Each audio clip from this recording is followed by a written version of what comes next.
joining me here outside the Temba Waterworks treatment plant is Fortune Matabata, a community leader as well. Fortune, good morning to you. I appreciate you coming in and talking to us. Give me a sense, since last week on Friday, Pulile Tswiti Jones was here. What does the weekend look like? What's the reaction from the community knowing that the Tshwane mayor is now involved and the minister as well? Thank you very much, Gareth. I think maybe since the announcement of the outbreak of cholera here in Hammanskraal, I think the situation has actually gotten worse because, as you have mentioned earlier, that the number of fatalities have moved from 15 to 23.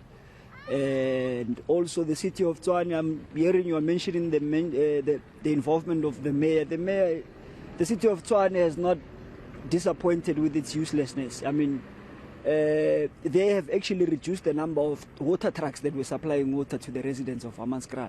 And you would also have an understanding that not everyone would be in a position to actually afford drinkable water from the shops and all of that. And you would then now have a situation whereby people are forced to drink this contaminated water, which will also culminate in a much more increased number of fatalities. So are people at the moment having to pay for the water that's coming from these water tankers? Is that what you're telling me? No, I'm saying, remember, as a form of intervention or as a form of a panacea to the crisis, there were water tankers that were supplying water as an alternative or parallel to the process of the supply of water that is coming through the taps.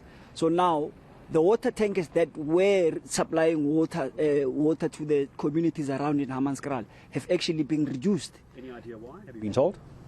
I don't know. I wouldn't know. I mean, the municipality is in a better position to actually can tell you why they have reduced the number of trucks.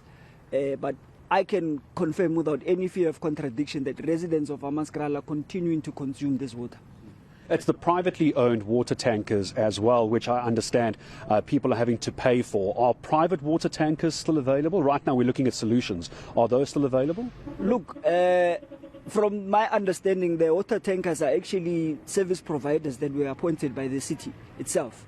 And the city was basically supplying water to residents as a form of intervention to the contaminant. This has been going on for some time, and they have reduced the number of trucks now, meaning that we are out of supply of water in Hammanskraal. Last time the Tshwane mayor Celia Brink was here, not a very warm welcome for him.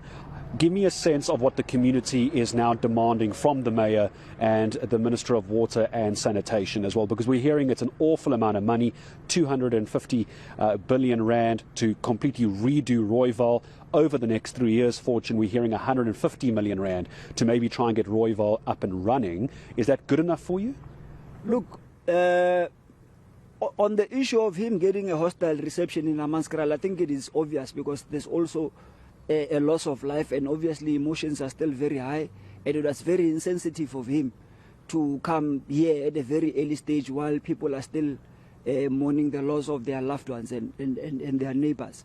But also, look, the crisis at Rooiwal is a crisis that was manufactured by the city of Tshwane itself. They appointed a contractor in their supply chain management processes, and they contravened their own supply chain regulations. And in that particular process, now Rooiwal is at a standstill because of their own incompetence.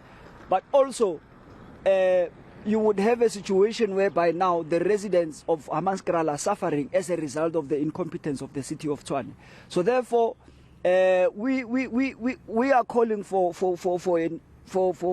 government to at least try and implement Section 63 and put this entire process or this entire crisis in the hands of national government, because the city of Tshwane itself, I mean, they are sitting at about 2.7 billion worth of irregular expenditure as per the Auditor General's report. I'm saying the money that was stolen in the city of Tshwane is much higher than the money that is required to resolve the crisis in Hammanskraal. So we can't leave a crisis of this size, a crisis of this magnitude in the hands of people who can't even appoint a contractor. Talk to me historically, because you're saying, Fortune, that it's been bandied around at the moment as well for national government to take this over, take it away from the city of Tshwane. As you say, they're unable to do the job. In previous mayorships, though, this is an ongoing problem, not just the current mayor, Cillier Brink. This has been around for 10 years, 20 years, 30 years, depending who you talk to. Was anything better, let's say 10 years ago? What changed, do you think? And the reason I'm asking is, why would national government get it right this time round if all those years ago you were still dealing with the same water problems? Remember, the crisis in the contaminated water in Hammanskraal was picked up much earlier. And upon the realization by government then that there is a problem with the water, they put systems and measures in place to ensure that the water remains consumable while they are working on a long-term solution, and which was to rebuild the Rooiwal treatment plant. Now, when the new administration came in 2016, what then they did is that they wanted to play a political game. And they wanted to appear as if they wanted to use the crisis as an electioneering type of an instrument, politicking, and you could use that word. And what then happened is that they then wanted to reverse the entire processes and measures that the previous government had in place to just make sure that the water remains at an acceptable level and the quality of water is actually consumable. But post that process, around 2019, there's a CSIR report that shows that the water here is not even fit for animal consumption. I'm saying if a dog was to consume this water, it will not live long. Now imagine human beings having to consume this water as a result of, and mind you, the feeling from ourselves as community leaders and as members of the community here is we think that this is more of a political issue.